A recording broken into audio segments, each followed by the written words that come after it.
Two sisters were spending the summer at their grandparents' house. When the sun was shining, they had plenty of fun, swimming in the lake out front, exploring the woods out back, and playing all sorts of games in the gardens. However, one week, toward the end of their stay, it did nothing but rain. The girls had played board games, read books, made things with their craft supplies, and now they were bored. The grandparents' house was large, and the girls thought it would be an excellent place for a game of hide and seek. The younger sister wanted to hide first. She ran off to find a hiding place while her sister covered her eyes and began to count to 50. The older sister heard her siblings' footsteps running up the stairs and along the hallway to the back of the house.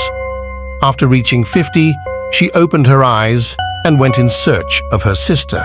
The girl went into every room.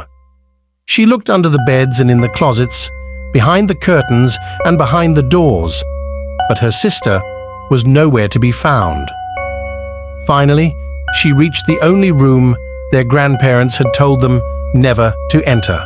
She reached out and grasped the doorknob, turning it slowly and pushing the door open. Much to her surprise, the room was almost empty. The only item was an old, tall, carved wooden cupboard covered in cobwebs. But the door was slightly open.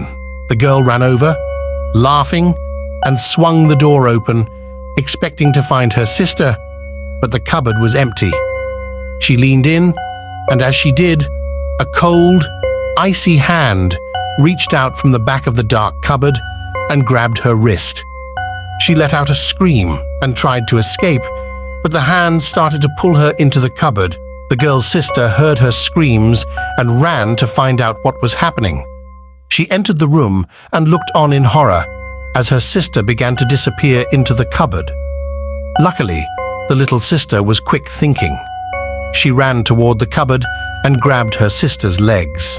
Moral of the story: so kids, always listen to your elders.